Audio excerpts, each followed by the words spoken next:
बच्चों, ये है आपका ब्यूटीफुल सा फिजिक्स स्टडी यूट्यूब चैनल। तो आज अपने इस पे स्टार्ट करने जा रहे हैं चैप्टर सेकंड। पहले की जो वीडियो की प्लेलिस्ट अपनी आई है वो है फर्स्ट चैप्टर की। उसमें अपनों ने पढ़ा था इलेक्ट्रिक चार्ज और इलेक्ट्रिक फील्ड के बारे में। तो आज जो है अपने नया चैप्टर स्टार्ट करने जा रहे हैं। नाम है इसका Gauss law and its application. तो फर्स्टली इसमें जो पढ़ेंगे वो पढ़ेंगे अपने इलेक्ट्रिक फ्लक्स। इलेक्ट्रिक फ्लक्स, विद्युत फ्लक्स हिंदी में बोलते हैं। फाई ई से डिनोट किया जाता है इसे। तो इलेक्ट्रिक फ्लक्स को समझने के लिए सबसे पहले अपने एक कॉन्सेप्ट को पढ़ेंगे, एरिया को। आप सोचोगे एरिया तो पढ़ा हुआ है, एरिया पढ़ा हुआ है, बट अपने एक नई क्वांटिटी को पढ़ेंगे, एरिया वेक्टर। एरिया वेक्टर क्या होता है? क्षेत्रफल सदिश।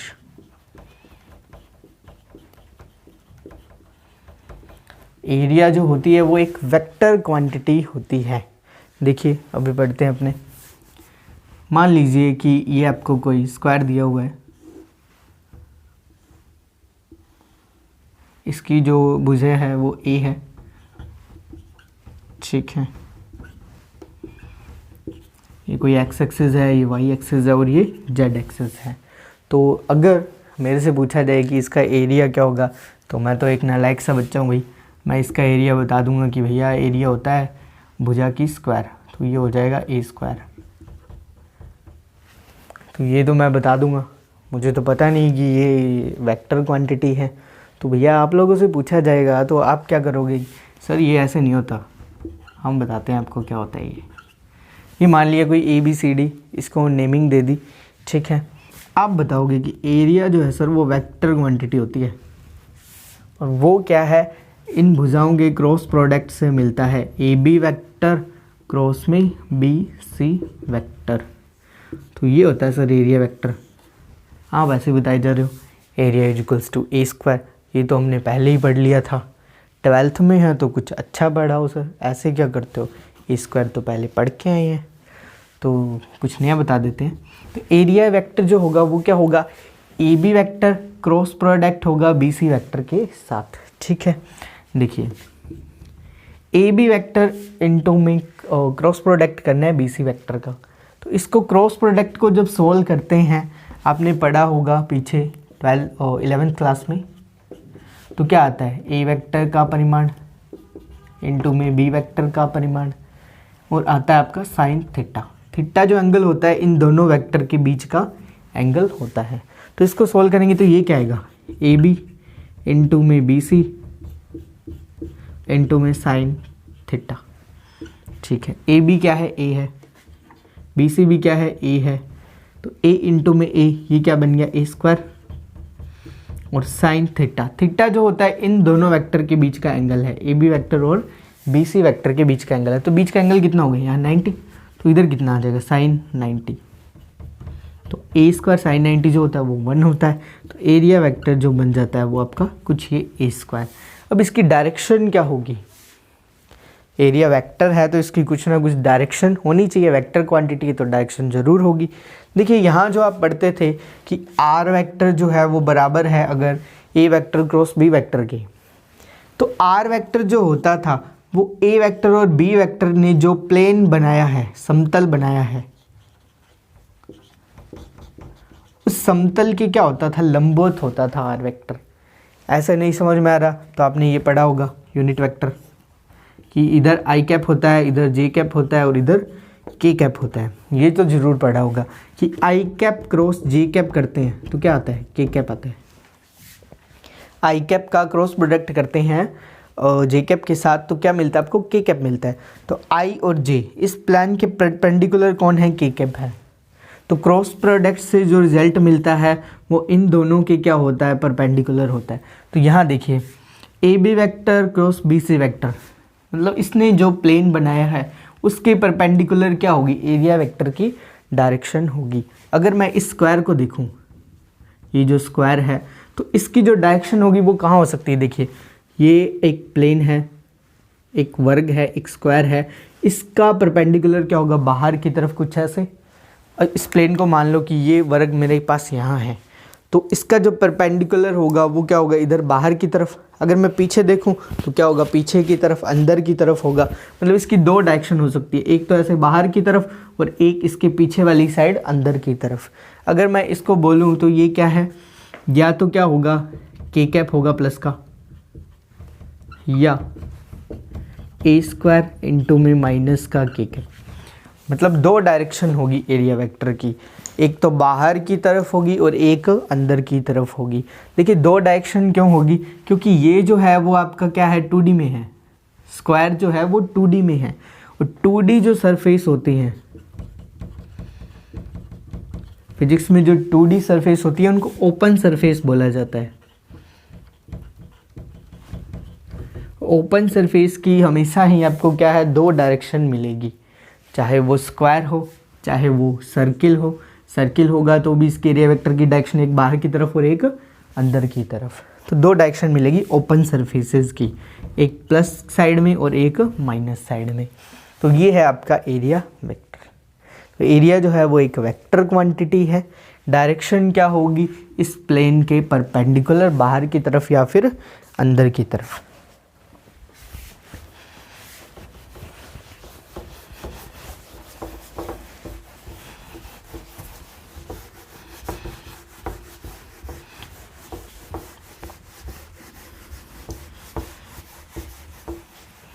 देखिए इसके कोई भी आप एग्जांपल देख सकते हैं, जैसे मैं 2D में बना रहा हूँ, चाहे मैं इधर स्क्वायर बना दूँ, इसकी भुजा जो है वो ए है, चाहे मैं ये स्क्वायर इधर बना दूँ,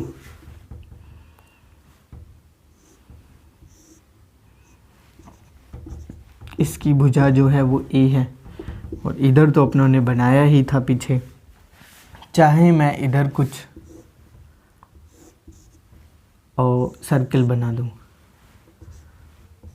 जिसकी रेडियस क्या हो, कुछ स्मॉल आर रेडियस हो। ये मैंने वो स्क्वायर इधर बनाया है, स्क्वायर भी बना सकते हो, रेक्टेंगल भी बना सकते हो, वो आप पे है, ठीक है, कुछ भी बना देना। ये आपने स्क्वायर बनाया, मतलब चीज़ जो होनी चाहिए वो 2D की होनी चाहिए। अब देखिए एरिया वेक्टर निकालेंगे तो एरिया तो आपको दिख ही रहा है कि भुजा की स्क्वायर करेंगे ए स्क्वायर आएगा, ठीक है। डायरेक्शन देखेंगे जब एरिया वेक्टर की, तो डायरेक्शन क्या होगी, देखिए ये प्लेन बन रहा है इस साइड, तो इसके परपेंडिकुलर या तो इधर या फिर पीछे की तरफ। मतलब क्या होगी, या तो ये होने वाला है आपका आई कैप, या क्या होगा माइनस का आई कैप। तो इसकी दो डायरेक्शन होगी, क्योंकि ये 2D सरफेस है, ओपन सरफेसेस हैं। जब 3D सरफेसेस की बात करेंगे तो भी मैं आगे बताने वाला हूँ उसकी डायरेक्शन किस साइड होगी। अब देखिए ये जो प्लेन बन रहा है वो इधर बन रहा है कुछ, तो इसके क्या होगी, या तो लंबवत ऊपर की तरफ या लंबवत नीचे की तरफ। तो एरिया वेक्टर क्या बन जाएगा आपका, ए स्क्वायर इंटू में माइनस का जे कैप या फिर प्लस का जे कैप। तो इसकी भी दो डायरेक्शन मिली।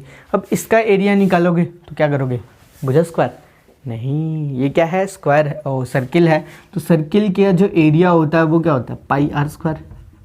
ये तो आपको पता है, एरिया तो पता है, एरिया वेक्टर पूछ रहा हूँ। एरिया वेक्टर निकालोगे तो कैसे करोगे, देखिए ये इस प्लेन के अंदर पड़ा है, या तो लंबवत ऊपर की तरफ या लंबवत नीचे की तरफ।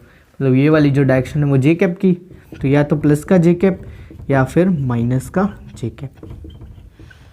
तो ये होता है भाई आपका एरिया वेक्टर 2D के लिए, ओपन सरफेसेस के लिए। तो आप एरिया वेक्टर ऐसे निकाल सकते हो। अब अगर 3D की बात करें तो गाउस लॉ जो आगे आएगा वो क्या होगा, 3D के लिए होगा, मतलब क्लोज सरफेसेस के लिए होगा। अभी मैंने आपको बताया कि 2D जो था, 2D में एरिया वेक्टर निकाला, उसको अपने क्या बोलते हैं, ओपन सरफेसेस बोलते हैं, ठीक है। अगर मैं 3D की बात करूं तो 3D को बोलते हैं क्लोज सरफेसेस, बंद पृष्ठ, ठीक है। गाउस लॉ जो आपका लगेगा वो क्लोज सरफेस पे लगेगा, बंद पृष्ठ पे लगेगा। अब देखिए बंद पृष्ठ के लिए एरिया वेक्टर निकालना हो तो एज एग्जांपल मैं क्यूब बना रहा हूँ,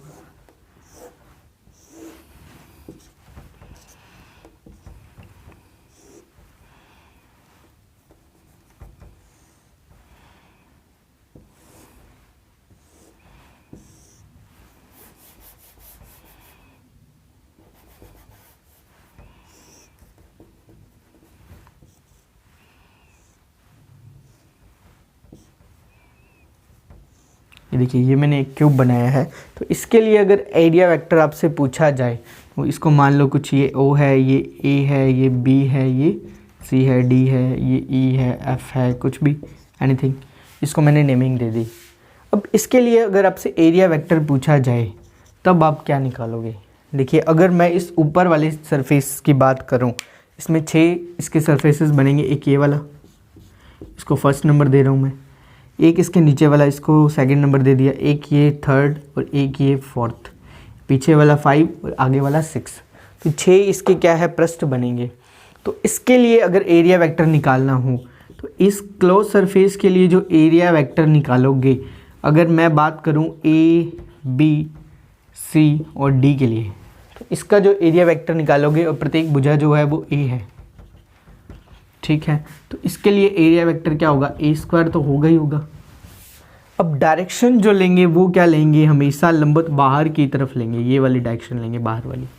अंदर वाली डायरेक्शन यूज़ नहीं करेंगे क्योंकि ये सरफेस कौन सी है, क्लोज सरफेस है। ओपन सरफेस में दोनों डायरेक्शन ले सकते हैं, बट क्लोज सरफेस में क्या है, एक ही डायरेक्शन यूज़ में लेंगे, ये वाली ओनली, जो क्या हो, बाहर की तरफ हो। मतलब आउटवर्ड वाली जो डायरेक्शन है वही क्या है, यूज़ में लिए जाएगी, बाहर की तरफ। चाहे मैं सेकंड नंबर की बात कर लूँ, इसके लिए एरिया वेक्टर निकालूंगा और एरिया वेक्टर की जो डायरेक्शन होगी वो क्या होगी, लंबवत बाहर की तरफ, ठीक है। चाहे मैं इसकी बात कर लूँ थर्ड नंबर वाले की, तो इसकी भी क्या होगी, लंबवत बाहर की तरफ। इसकी बात करूँ तो भी क्या होगी, लंबवत बाहर की तरफ। पीछे वाली सरफेस की बात करूं तो पीछे की तरफ, लंबवत बाहर की तरफ। आगे वाली सरफेस की बात करूं तो लंबवत बाहर की तरफ, बाहर की ओर। तो इसमें जो डायरेक्शन होगी वो क्या होगी, हमेशा ही लंबवत होगी पृष्ठ के, और कहाँ होगी, बाहर की तरफ होगी, ना कि अंदर की तरफ। 2D में जो मैं ले रहा था उसमें दोनों ही डायरेक्शन यूज़ में ले रहे थे, ये वाली भी और ये वाली भी, दोनों ही डायरेक्शन यूज़ में ले रहे थे। बट यहाँ जो डायरेक्शन यूज़ में लेंगे वो एक ही डायरेक्शन यूज़ में लेंगे, कौन सी, लंबवत बाहर के तरफ वाली। तो 3D जो होती है उसको क्या बोलते हैं, क्लोज सरफेसेस बोलते हैं, बंद पृष्ठ बोलते हैं। और गाउस का नियम जो अप्लाई होता है वो क्लोज सरफेस पे ही अप्लाई होता है। तो गाउस के नियम की तरफ बाद में बढ़ेंगे। आज जो है अपने बेसिक डिस्कशन करेंगे विद्युत फ्लक्स के बारे में, कि विद्युत फ्लक्स क्या होता है। तो एरिया का आपको पता चल गया क्या होता है, एक वेक्टर क्वांटिटी होती है। डायरेक्शन जो होती है वो क्या होती है, प्लेन के लंबवत होती है। 2D में तो 2 डायरेक्शन मिलेगी और 3D में आपको 1 डायरेक्शन मिलेगी। देखिए, अब फ्लक्स के बारे में पढ़ते हैं। फाई ई से डिनोट किया जाता है इसे, फ्लक्स को फाई ई से डिनोट किया जाता है। इसकी जो डेफिनेशन होती है विद्युत फ्लक्स की या इलेक्ट्रिक फ्लक्स की, वो ये होती है कि किसी प्लेन से, एक प्लेन सरफेस से, मतलब 2D की बात कर रहे हैं, प्लेन सरफेस से परपेंडिकुलर गुजरने वाली इलेक्ट्रिक फील्ड लाइंस की जो संख्या होती है उसे विद्युत फ्लक्स बोला जाता है। कि एक प्लेन सरफेस से, ये मैं बना रहा हूँ एक प्लेन सरफेस, ठीक है, एक प्लेन सरफेस से क्या है, लंबवत गुजरने वाली, इससे मैं इलेक्ट्रिक फील्ड लाइंस निकाल रहा हूँ। ये कुछ इलेक्ट्रिक फील्ड लाइंस है,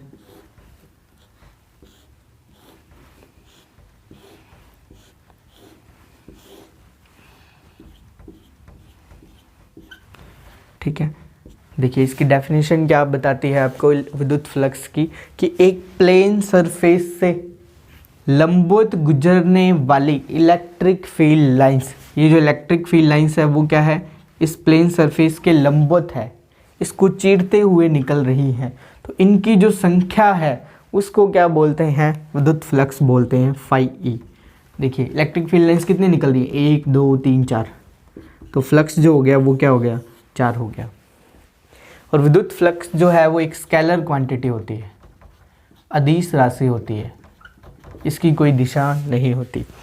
अब देखिए, यहाँ से आपको एक चीज़ पता लग रही होगी कि फ्लक्स जो है वो क्या है, इलेक्ट्रिक फील्ड लाइंस के समानुपाती है, प्रोपोर्शनल है इसके।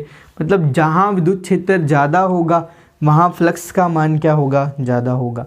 विद्युत क्षेत्र ज़्यादा होगा, मतलब विद्युत क्षेत्र ज़्यादा होने का मतलब क्या है कि वहाँ से गुजरने वाली इलेक्ट्रिक फील्ड लाइंस जो है उनकी जो संख्या होगी वो ज़्यादा होगी। अब मैं एक और बनाऊँ यहाँ पे, देखिए कुछ इस तरह से। अगर मैं इलेक्ट्रिक फील्ड लाइंस बोलूं कि क्या है, ज़्यादा है, इलेक्ट्रिक फील्ड लाइंस ज़्यादा होने का मतलब क्या है, ये पास पास होंगी, इसको चीरते हुए निकलनी चाहिए भाई।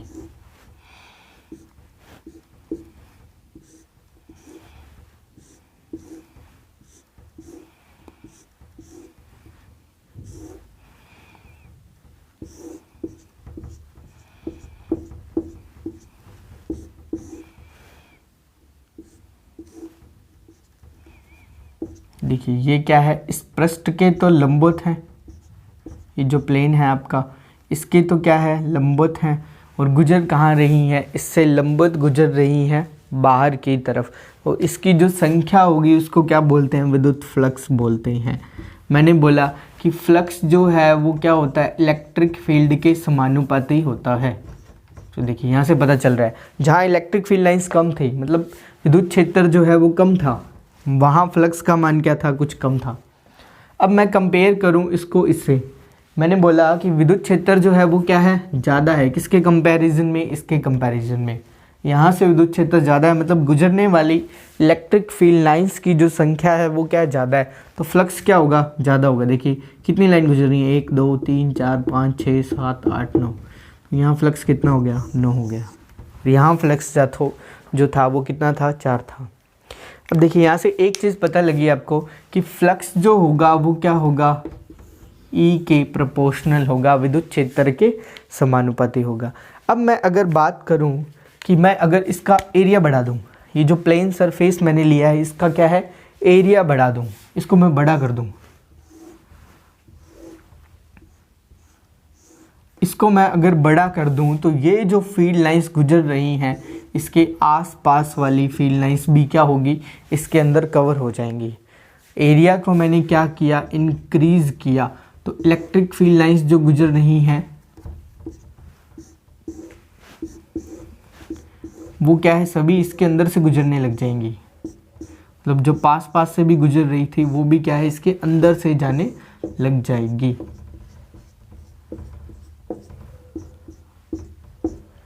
गुजरनी परपेंडिकुलर ही चाहिए। देखिए 1 2 3 4 5 6 7 8 9 10, मतलब यहाँ जो 1 2 इधर ऊपर नीचे गुजर रही थी वो भी क्या है, इसके अंदर से गुजरने लग जाएगी। 11 12 कुछ भी बना दो। तो कहने का मतलब कि फ्लक्स जो है वो क्या है, एरिया के भी प्रोपोर्शनल है।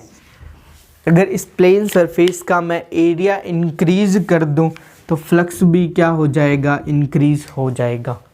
दो चीज़ें आपको यहाँ से पता चली हैं, क्या कि फ्लक्स जो है वो एक तो इलेक्ट्रिक फील्ड के प्रोपोर्शनल है, विद्युत क्षेत्र के समानुपाती है। दूसरी चीज़ क्या पता चली आपको कि ये जो फ्लक्स है वो इलेक्ट्रिक फ्लक्स है वो एरिया के भी प्रोपोर्शनल है। अगर एरिया बढ़ेगा तो फ्लक्स का मान भी क्या होगा, बढ़ेगा। ठीक है, दो चीज़ें आपको यहाँ से पता चली हैं।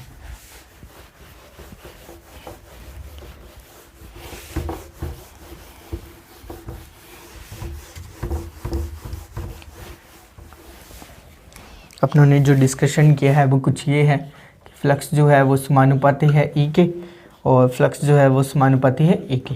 अब देखिए, अब अगर मैं पूछूं आपसे कि ये कोई प्लेन सरफेस यहाँ पड़ा है,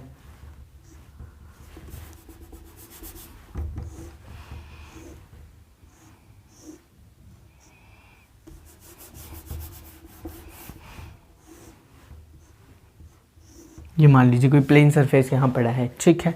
इसका जो एरिया वेक्टर है वो क्या होगा, या तो इधर होगा या इधर होगा, ठीक है। अपने इसको इधर ले रहे हैं कि ये इसका एरिया वेक्टर है, ये क्या है, इसका एरिया वेक्टर है, ठीक है। इधर भी हो सकता है, बट 2D सरफेस में जब भी अपने एरिया वेक्टर लेंगे वो क्या लेंगे, इलेक्ट्रिक फील्ड की डायरेक्शन में ही लेंगे। जब अपने कुछ भी कर रहे हैं, यहाँ न्यूमेरिकल वगैरह सोल्व कर रहे हैं, तो अपने क्या करेंगे, 2D सरफेसेस में एरिया वेक्टर जो लेंगे वो उस डायरेक्शन में लेंगे जहाँ क्या हो, इलेक्ट्रिक फील्ड हो। अब देखिए ये तो 90 डिग्री बना रहा है इस पृष्ठ के साथ। अब इलेक्ट्रिक फील्ड जो है वो मान लीजिए कि इलेक्ट्रिक फील्ड जो है वो ऐसे गुजरा है, कुछ इलेक्ट्रिक फील्ड जो है वो कुछ ऐसे गुजरा है, ये आपका इलेक्ट्रिक फील्ड है, ठीक है। अब इलेक्ट्रिक फील्ड के लिए आपने क्या पढ़ा है, और जब आपने विद्युत फ्लक्स की परिभाषा पढ़ी है उसमें आपने क्या पढ़ा है इसकी डेफिनेशन में कि इलेक्ट्रिक फील्ड जो है, इलेक्ट्रिक फील्ड लाइंस जो है उस प्लेन सरफेस के परपेंडिकुलर होनी चाहिए, उस प्लेन सरफेस के क्या होनी चाहिए, परपेंडिकुलर होनी चाहिए। अब देखिए अगर ये मैं बोलूँ कि ई वेक्टर है और एरिया वेक्टर जो है वो इस तरफ है, तो इन दोनों के बीच में कुछ ना कुछ एंगल बनेगा, इन दोनों के बीच में कुछ ना कुछ एंगल बनेगा। मान लो कि थीटा एंगल बन रहा है, तो इसके इलेक्ट्रिक फील्ड के दो घटक हो जाएंगे। एक घटक तो हो जाएगा इस साइड ई साइन थीटा, और ये जो घटक हो जाएगा इस साइड वो क्या होगा, ई कोस थीटा। अब मेरे को आप ये बताओ कि परपेंडिकुलर कौन सा घटक है, इस सरफेस के परपेंडिकुलर जो इलेक्ट्रिक फील्ड लाइंस है इसका कौन सा घटक है जो इससे लंबवत गुजर रहा है।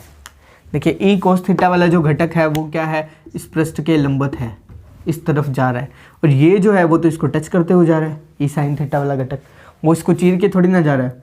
अगर इसके ई साइन थीटा वाले घटक होंगे तो वो क्या जाएंगे, इस तरफ जाएंगे, मतलब इसको टच करते हुए जा रहे हैं। और जो ई कोस थीटा वाले घटक होंगे वो क्या जाएंगे, ऐसे परपेंडिकुलर। मतलब कोस थीटा वाला जो घटक होगा वो क्या करेगा, इसको चीरता हुआ परपेंडिकुलर बाहर की तरफ जाएगा। मतलब अपना जो फ्लक्स है वो क्या बन जाएगा, कुछ flux E vector dot A vector बन जाएगा। या आप यहाँ बोल सकते हो कि फाई ई जो है वो समानुपाती होगा कोस थीटा के, मतलब बीच का जो एंगल है उसके कोसाइन के क्या होगा, प्रोपोर्शनल होगा। या फिर फॉर्मूला आपका जो विद्युत फ्लक्स का है वो है ये। इससे आपको क्या देखने को मिलेगा, phi E equals to E A cos theta. चाहे ऐसे समझ लो चाहे ऐसे समझ लो, इनके डॉट प्रोडक्ट के बराबर होता है। और डॉट प्रोडक्ट से जो आपको क्वांटिटी मिलती है वो स्केलर क्वांटिटी होती है, अदिश राशि होती है, स्केलर क्वांटिटी होगी। E vector dot A vector के बराबर होगा, ठीक है। थीटा जो एंगल होगा वो क्या होगा, एरिया और इलेक्ट्रिक फील्ड इंटेंसिटी के बीच का एंगल होगा। देखिए एरिया वेक्टर इधर है, ई वेक्टर इधर था, इन दोनों के बीच का एंगल थीटा था। तब अपनों ने क्या लिख दिया, यहाँ कोस थीटा लिख दिया। या ऐसे बोल दो कि एरिया के साथ मल्टीपल कर दिया किसको, ई कोस थीटा को, तो आपका फ्लक्स बन जाता है ई ए कोस थीटा। या फिर बोल दो कि फ्लक्स क्या होगा, E vector dot A vector होगा, ठीक है। ये था आपका इलेक्ट्रिक फ्लक्स।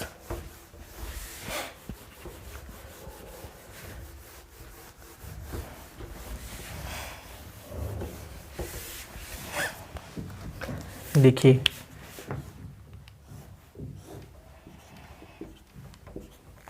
अगर मैं अब यहाँ पे एक स्क्वायर बनाऊं, बोलूं कि इसकी भुजा जो है वो ए है, ठीक है, और इलेक्ट्रिक फील्ड जो है वो इस डायरेक्शन में है और कुछ आई कैप की डायरेक्शन में है, यहाँ से ऐसे कंटिन्यूस बाहर की तरफ निकल रहा है। तो मैं इसको ऐसे बना रहा हूँ, कुछ ई वेक्टर जो है वो इस डायरेक्शन में है। अब अगर आपसे फ्लक्स पूछा जाए तो फ्लक्स क्या होगा, अभी पढ़ के आए हो आप, E vector dot A vector होता है, ठीक है। ई वेक्टर जो है वो बन जाएगा ए वेक्टर क्या बनेगा, इस प्लेन का क्या एरिया, एरिया वेक्टर। तो एरिया वेक्टर जो है वो कौन सी डायरेक्शन में है, इस डायरेक्शन में है, आई कैप की डायरेक्शन में है। मतलब एरिया वेक्टर क्या है, इस डायरेक्शन में है, लंबवत बाहर की तरफ। और इलेक्ट्रिक फील्ड भी कौन सी डायरेक्शन में, इसी डायरेक्शन में है। तो दोनों के बीच में एंगल जो होगा ई ए कोस थीटा जो है, थीटा जो एंगल है वो कितना होगा, 90 होगा। थीटा एंगल जो हुआ वो क्या हुआ, 90 हुआ। देखिए थीटा जो एंगल है वो क्या है, ई एंड ए के बीच का एंगल है, ई और ए के बीच का एंगल है। तो ई भी इसी डायरेक्शन में है और ए भी इसी डायरेक्शन में है, तो थीटा जो होगा वो क्या 90 होगा। इस गलतफहमी में मत रहना, इस गलतफहमी में मत रहना।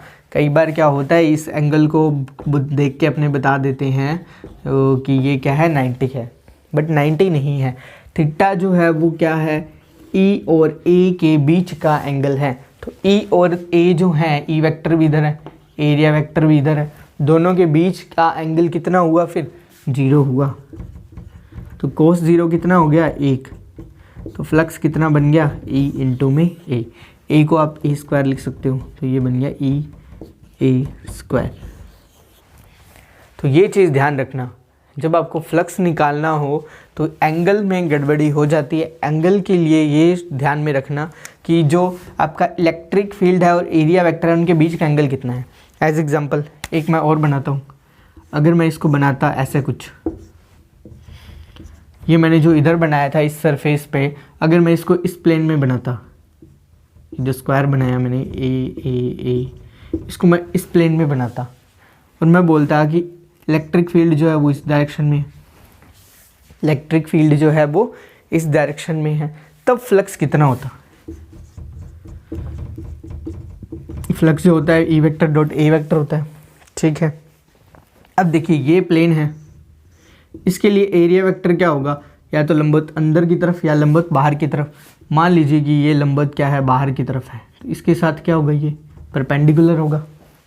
ये कुछ ऐसे है परपेंडिकुलर बाहर की तरफ, ठीक है। तो ये आपका एरिया वेक्टर। अब इलेक्ट्रिक फील्ड जो है वो इस डायरेक्शन में है, इलेक्ट्रिक फील्ड है वो इस डायरेक्शन में है, तो इलेक्ट्रिक फील्ड और एरिया वेक्टर के बीच में अब जो एंगल है वो कितना है 90 है। तो यहाँ थीटा कितना होगा 90 होगा, कोस 90 कितना 0, तो फ्लक्स कितना 0। अब देखिए ये तो था फॉर्मूला की बात। अगर आप यहाँ वैसे भी देखना चाहो तो इलेक्ट्रिक फील्ड जो है वो क्या है, इसको चीरते हुए निकल रहा है, लंबवत बाहर की तरफ निकल रहा है। तो फ्लक्स कब बनता है, जब इलेक्ट्रिक फील्ड क्या हो, इस प्लेन सरफेस के परपेंडिकुलर हो, तभी फ्लक्स बनता है। मतलब कुछ ना कुछ फ्लक्स बना है, ठीक है। सीधा ही निकाल सकते हो कि इंटेंसिटी इनटू में एरिया, सीधा भी आप निकाल सकते हो, क्योंकि ये इसके क्या है परपेंडिकुलर है, किसके, इस प्लेन सरफेस के। प्लेन सरफेस के परपेंडिकुलर है, मतलब एरिया वेक्टर और इलेक्ट्रिक फील्ड जो इंटेंसिटी है इनके बीच में जो एंगल है वो कितना हो गया 0 हो गया, ठीक है। यहाँ कॉमन सेंस आपका क्या है कि इलेक्ट्रिक फील्ड जो है वो तो इसको टच करते हुए निकल रहा है, ऐसे टच करते हुए निकल रहा है, वो इसके चीरते हुए इसके बाहर की तरफ नहीं निकल रहा, इसके परपेंडिकुलर नहीं है इलेक्ट्रिक फील्ड। इलेक्ट्रिक फील्ड तो इसको स्पर्श करके ऐसे निकले जा रहा है। तो मतलब कहने का मतलब क्या हुआ कि थीटा जो एंगल था ई और ए के बीच का वो कितना हो जाएगा 90, क्योंकि ई तो इधर है और एरिया वेक्टर इधर है। तब फ्लक्स कितना हुआ 0 हुआ। फ्लक्स 0 क्यों हुआ, क्योंकि इलेक्ट्रिक फील्ड जो है वो उसको टच करके निकल रहा है, ना कि इसको पार करते हुए निकल रहा है। तो ये चीज़ जो है वो आपको ध्यान रखनी है, ठीक है। ये तो थी 2D की बात। अब मैं अगर 3D का कोई आपसे क्वेश्चन पूछूं और पूछूं फ्लक्स निकाल के बताओ, तब देखते हैं आप क्या करते हो।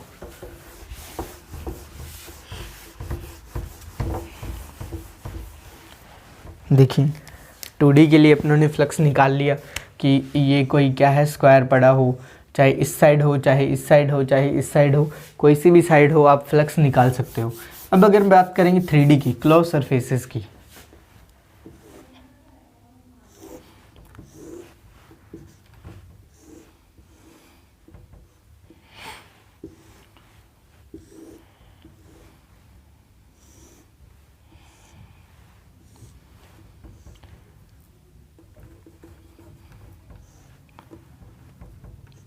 ये मान लीजिए एक क्यूब है, इसकी जो सभी भुजाएं हैं वो ए हैं, ये भी ए है, ये भी ए है, ये भी ए है, ये भी ए, ये भी ए, ये भी ए और ये भी, सभी भुजाएं जो है वो ए हैं। अब इसके लिए अगर फ्लक्स निकालना हो, देखिए मैंने बोल दिया कि इलेक्ट्रिक फील्ड जो है वो इस डायरेक्शन है, आई कैप की डायरेक्शन में है, और इलेक्ट्रिक फील्ड जो है वो ई नॉट आई कैप है, मतलब आई कैप की डायरेक्शन में है, ई नॉट परिमाण का है। तो ये मैंने इलेक्ट्रिक फील्ड आपको यहाँ पे दे दिया कि ये इतना है। तब आपको अगर फ्लक्स पूछा जाए तो आप क्या करोगे, पहले तो इसके लिए निकालोगे, मतलब 6 फलक है तो 6 के लिए आप फ्लक्स निकालोगे और टोटल को ऐड कर दोगे। ये कोई दूसरा है मान लो, ये तीसरा, ये चौथा, 5वां पीछे की तरफ, 6ठा आगे की तरफ। तो इनके लिए आपको क्या है फ्लक्स निकालना है। मान लिया मैंने पहली सरफेस ये है कुछ ये वाली, इसके लिए अगर मैं फ्लक्स निकालूं, ठीक है, तो देखिए इलेक्ट्रिक फील्ड किधर है, इधर आई कैप की डायरेक्शन में। इसका एरिया वेक्टर जो होगा वो क्या होगा, परपेंडिकुलर बाहर की तरफ, आउटवर्ड होगा, क्योंकि ये कौन सा है, 3D सरफेस है, क्लोज सरफेस है, तो एरिया वेक्टर जो होगा वो बाहर की तरफ होगा। तो φ1 जो बनेगा वो आपका कितना बन जाएगा, φ1 देखिए E vector dot A vector होता है ई ए कोस थीटा, थीटा कितना है 90 है, तो ये कितना हो गया, फ्लक्स 0 हो गया, फ्लक्स 0 हो गया, क्योंकि इलेक्ट्रिक फील्ड जो है वो इसको ऐसे टच करते हुए निकल रहा है, ना कि इसको परपेंडिकुलर पार करते हुए निकल रहा है। अब देखिए दूसरे के लिए बात करूं तो सेम ही हो जाएगा, क्योंकि एरिया वेक्टर इधर और इलेक्ट्रिक फील्ड इधर, तो ये भी इसको टच करते हुए निकल रहा है, तो φ2 भी कितना हो गया, 0 हो गया। अब देखिए बात करें φ3 की, इस एरिया की, तो इसके लिए एरिया वेक्टर जो होगा वो क्या होगा, परपेंडिकुलर बाहर की तरफ होगा, ठीक है। इलेक्ट्रिक फील्ड जो है वो इसको पार करते हुए लंबवत इधर वाली डायरेक्शन में जा रहा है, मतलब φ3 जो निकालेंगे वो कितना आएगा, E vector dot A vector E A cos theta, theta कितना, दोनों के बीच में एंगल कितना होगा, देखिए इलेक्ट्रिक फील्ड इधर है, एरिया वेक्टर इधर है, दोनों के बीच में एंगल कितना हो 180, तो इधर कितना आ गया 180, ये क्या बन गया माइनस का ई ए, φ3 जो बना वो कितना बना, माइनस का ई ए बना, ठीक है। अब देखिए ए जो है वो एरिया है, तो सभी भुजा ए होगी, तो ये एरिया कितना बन जाएगा ए स्क्वायर, तो ये बन गया माइनस का ई ए स्क्वायर, ठीक है। अब φ4 निकालूं, देखिए φ4 निकालूंगा तो मैं इस सरफेस की बात करूंगा, इस सरफेस के लिए एरिया वेक्टर जो होगा वो होगा इस तरफ, वो इसके लिए इलेक्ट्रिक फील्ड की जो डायरेक्शन है वो भी इसी तरफ है, तो दोनों के बीच में जो एंगल बन रहा है वो कितना बन रहा है, 0 बन रहा है, तो ये आ जाएगा ई ए कोस 0, कोस 0 1 होता है, तो ये बन गया ई ए की वैल्यू आएगी ई स्क्वायर, तो ये φ1 निकल गया, φ2 निकल गया, φ3 और φ4 निकल गई। अब बात करते हैं φ5 की, पीछे वाले की, तो इसके लिए जो एरिया वेक्टर होगा वो क्या होगा, लंबवत बाहर की तरफ, मतलब उस पीछे वाली साइड। अगर मैं इस क्यूब को उठा के यहाँ रखता हूँ तो इसकी एक तो आगे वाली सरफेस की बात करनी है और एक पीछे वाली सरफेस की बात करनी है। पीछे वाली सरफेस के लिए एरिया वेक्टर क्या होगा, लंबवत बाहर की तरफ, मतलब पीछे की तरफ। इलेक्ट्रिक फील्ड जो है वो इस तरफ जा रहा है, तो दोनों के बीच में एंगल जो आएगा वो कितना आएगा, 90 आएगा। अब मैं आगे वाली सरफेस की बात करूँ तो एरिया वेक्टर लंबवत बाहर की तरफ, मतलब आप वाली साइड, और इलेक्ट्रिक फील्ड इधर जा रहा है, तो दोनों के बीच में एंगल कितना आया, 90 आया, मतलब दोनों के बीच में एंगल 90 आ रहा है, 5 और 5 6 के बीच में, मतलब दोनों बराबर होंगे। तो cos 90 कितना होता है, 0 होता है, तो ये दोनों क्या होंगे, 0 होंगे। अब टोटल फ्लक्स निकालना हो इस क्यूब के लिए, तो ये जो फ्लक्स है वो एक स्केलर क्वांटिटी है, तो डायरेक्ट क्या है, मैथमेटिकली बीजगणितीय इसका योग कर देते हैं, कितना होगा, φ1 plus φ2 plus φ3 plus φ4 plus φ5 plus φ6। देखिए φ1 φ2 और φ5 φ6 ये तो 0 हैं, ये चारों तो क्या हैं, 0 हैं। φ3 की वैल्यू कितनी है, φ3 की वैल्यू है कुछ माइनस ई ए स्क्वायर, प्लस φ4 की वैल्यू कितनी है, ई ए स्क्वायर, तो फाई कितना आ गया, 0। मतलब एक क्लोज सरफेस हो, ये एक क्लोज सरफेस है, उसके लिए अगर फ्लक्स निकालना है तो फ्लक्स कितना आएगा, 0 आएगा, फ्लक्स कितना आएगा, 0 आएगा, क्योंकि इसके अंदर कोई चार्ज नहीं रखा गया है, क्योंकि इसके अंदर कोई चार्ज प्रेजेंट नहीं है। जब क्लोज सरफेस के अंदर कोई चार्ज प्रेजेंट ना हो, इलेक्ट्रिक फील्ड क्या हो, एक समान हो, यूनिफॉर्म हो, तब जो फ्लक्स होता है वो 0 होता है। बट हमेशा ये कंडीशन पॉसिबल नहीं है, हमेशा ये कंडीशन पॉसिबल नहीं है। अब देखिए अगर यही क्वेश्चन मैं आपको घुमा के दे दूँ, यहाँ तो आपने 0 निकाल दिया, ठीक है, यही क्वेश्चन मैं आपको देता हूँ, आप करके देखना, फिर बताना कि हर बार भी 0। यही क्वेश्चन दे रहा हूँ मैं आपको वापस, ऐसा ही है पर थोड़ा अलग है, टेढ़ा है पर मेरा है।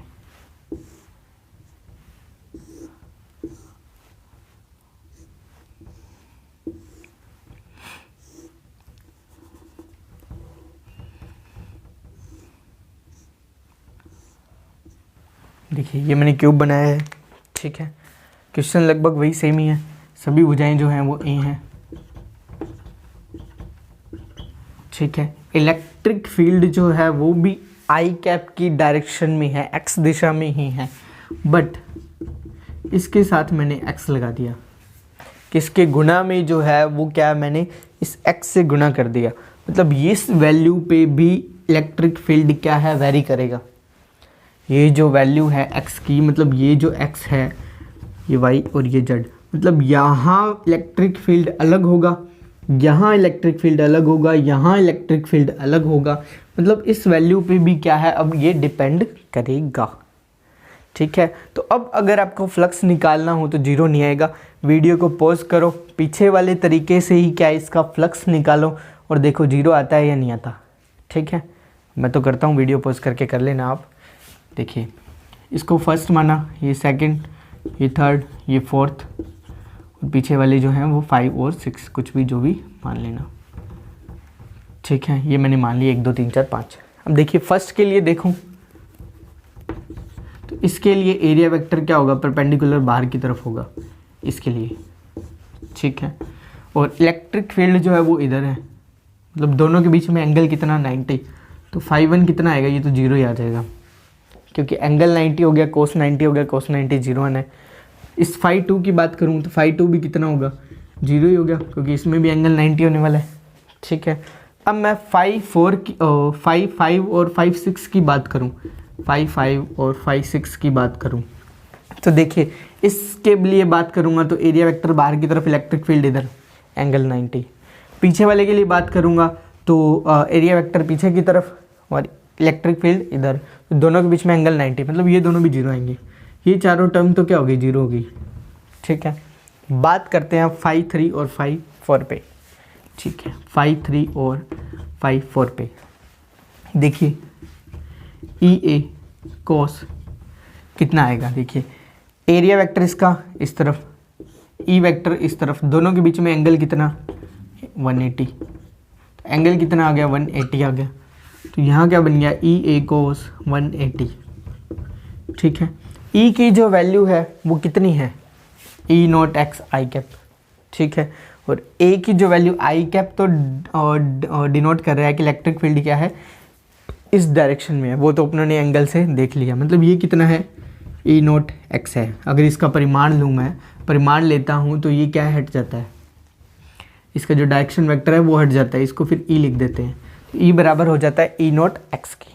ठीक है, तो देखिए ए क्या आएगा, एरिया, इसका एरिया कितना होगा, प्रत्येक भुजा अगर ए हो तो ए स्क्वायर हो जाएगा। ठीक है, और कोस 180 कितना होगा, माइनस का 1, तो फाई 3 बराबर बन जाएगा कुछ ई नॉट एक्स, एक्स ऐसा कैसा बड़ा रहने दो, ए स्क्वायर, और ये आ गया माइनस का, फाई 3 आ गया माइनस का। ठीक है, अब मैं फाई 4 निकालता हूँ। फाई 4 निकालेंगे तो देखिए इसके लिए अगर एरिया वेक्टर लूँ तो क्या आएगा, इसी डायरेक्शन में, और इलेक्ट्रिक फील्ड जो है वो भी इसी डायरेक्शन में, तो दोनों के बीच में एंगल कितना, जीरो, ये क्या बन गया, ई ए कोस 0, कोस 0 कितना 1, तो ये आ गया ई इंटू में ए, ई की वैल्यू कितनी, ई नॉट एक्स, ए की वैल्यू कितनी, ए स्क्वायर, तो ये आ गई प्लस की टर्म, ये जो टर्म आ गई वो प्लस की टर्म। अब मैं फ्लक्स निकालूंगा तो कितना होगा, फाई 1, फाई 2, फाई 3, फाई 4 और फाई 5 एंड फाई 6। देखिए एक ये चारों तो जीरो है, बात इन दोनों की हो रही है, तो फ्लक्स निकालेंगे वो कितना आएगा, फाई 3 कितना है आपका, देखिए फाई 3 की वैल्यू आ रही है कुछ माइनस का ई नॉट एक्स ए की स्क्वायर, प्लस में फाई 4 की वैल्यू जो आ रही है वो आ रही है ई नॉट एक्स ए स्क्वायर। ठीक है, अब देखिए फाई 3 की जो बात की, फाई 3 की, तो वहाँ पे x की वैल्यू कितनी है, ये जो x है इसकी वैल्यू कितनी है, यहाँ x की वैल्यू 0 है, यहाँ क्या है, x की वैल्यू 0 है, तो ये टर्म क्या होगी, 0 होगी, ये वाली टर्म क्या होगी, 0 होगी। बट यहाँ x की वैल्यू इस वाले फलक पे, प्रत्येक भुजा a है, मतलब ये भुजा a है, तो ये दूरी भी कितनी होगी, a होगी, तो यहाँ जो x की वैल्यू है वो a है, यहाँ जो x की वैल्यू है वो कितनी है, a है, तो फ्लक्स कितना आ गया आपका, ई नॉट ए इंटू में ए स्क्वायर, तो ये बन गया ई नॉट ए की पावर 3, तो फ्लक्स जो आपका आ गया वो ई नोट e की पावर 3 आ गया। ई नोट की कुछ भी क्वेश्चन में आपको वैल्यू दी जा सकती है, ए की भी कुछ ना कुछ वैल्यू दी जा सकती है, तो आप उससे क्या निकाल सकते हो, फ्लक्स निकाल सकते हो। तो फ्लक्स अगर इलेक्ट्रिक फील्ड अगर डिपेंड करता हो किसी अदर क्वांटिटी पे, जैसे एक्स हो गया, वाई हो गया, जेड हो गया, तब जो फ्लक्स होगा वो आ सकता है कुछ ना कुछ। अगर इलेक्ट्रिक फील्ड किसी ऐसे एक्स वाई जेड किसी क्वांटिटी पे डिपेंड ना करे, तब आपका जो टोटल फ्लक्स आएगा बंद पृष्ठ का वो 0 आएगा। तो ये था अपना फ्लक्स का डिस्कशन। नेक्स्ट लेक्चर में अपने पढ़ेंगे गाउस का नियम।